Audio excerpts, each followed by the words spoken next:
গাজা যুদ্ধের মধ্যে মুসলিমদের তৃতীয় পবিত্র স্থান আল আকসা মসজিদ প্রাঙ্গণ ঘিরে শুরু হয়েছে নতুন উত্তেজনা। মঙ্গলবার কয়েক ডজন উগ্রপন্থী ইহুদি ইসরায়েলি পতাকা নিয়ে মসজিদ প্রাঙ্গণে ঢুকে হামলা করে। এ সময় এক উগ্রপন্থী ইহুদিকে আল আকসা প্রাঙ্গণে ইসরায়েলি পতাকা ওড়াতেও দেখা যায়।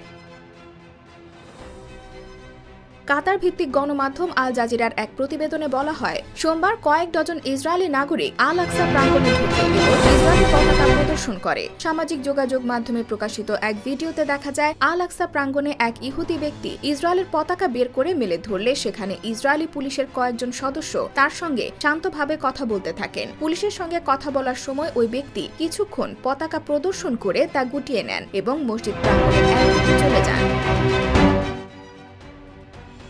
ঘটনাটি বেয়াদেনু নামক একটি সংস্থার ডাকা সমাবেশকে কেন্দ্র করে ঘটে। তারা পবিত্র স্থানটির সঙ্গে ইহুদিদের সম্পর্ক আরও শক্তিশালী করার জন্য এমনটা করার উদ্যোগ নেয়। যদিও ইহুদি ধর্মের নিয়ম অনুযায়ী পবিত্রতার ধারণার কারণে আল আকসা প্রাঙ্গণে ইহুদিদের প্রবেশ নিষিদ্ধ। IBTV USA, new York.